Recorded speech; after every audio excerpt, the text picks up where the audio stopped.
So tell me, has this ever happened to you?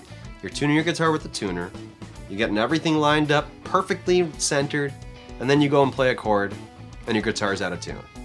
Well, good news. I'm here to tell you you're not crazy. Your guitar probably is out of tune. Here's a few things you could try to actually get your guitar in tune.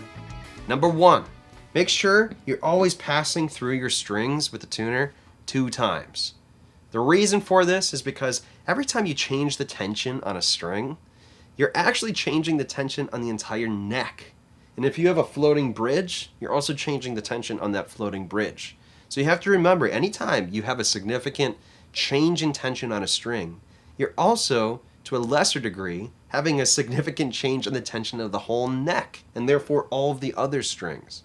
So after you tune your first string, and then you go to the second, third, fourth, and you tune all these other strings, well, by the time you're finished tuning, you've altered the tension on your neck 5 times over, 6 times over. So no wonder when you go back to that high E string, it's out of tune. So I kind of think of it as like the first time through, I'm tuning, but the second time through, I'm really fine-tuning and getting it the rest of the way. Number 2, make sure you're not touching these bad boys here when you're trying to get a clean read on your tuner. Anything that's touching the headstock when you're tuning is going to alter the tension on your neck, and it's going to make it harder to get a nice clean read on your tuner. So please make sure you're not doing this.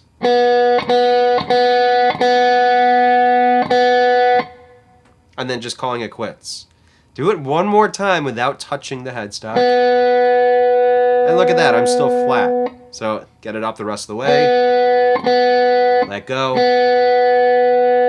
Okay, it's got to pass the look ma no hands test. Number 3, if you're having a hard time getting a clean read on your tuner, try using Harmonics. You might be surprised, some tuners have an easier time picking up these higher frequencies, and it's just a good trick to have in your back pocket. Number 4, and this one kind of blew my mind, but make sure that you're actually tuning your guitar in the same position that you're going to be performing on your guitar. You might not believe me, but the angle of your guitar will actually change the tuning. And that's because when you're leaning back, gravity is pushing this way on your neck, and it's going to make you go sharp. And if you're leaning forward, gravity is leaning this way on your neck, and it's going to make you go flat. If you don't believe me, check this out, okay? So here's my E string. Pretty close. Okay, look what happens when I lean back. I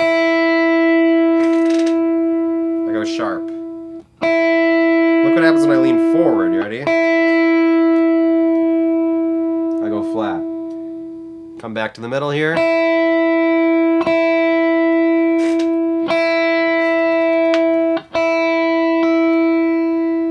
Okay, I mean, that's pretty much proof right there.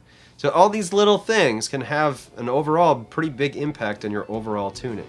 So hopefully you found one of these things pretty helpful. Hopefully you're sounding a little bit more in tune at your next gig. If you guys found any of this stuff helpful today, I'd appreciate it if you helped me out just by liking, subscribing, all that cool stuff. If you have your own tricks for keeping your guitar in tune, I'd really appreciate it if you drop them in the comments. I'd love to see what you guys have to say. And I hope that I see you guys in the next video. Have a great day. Take care.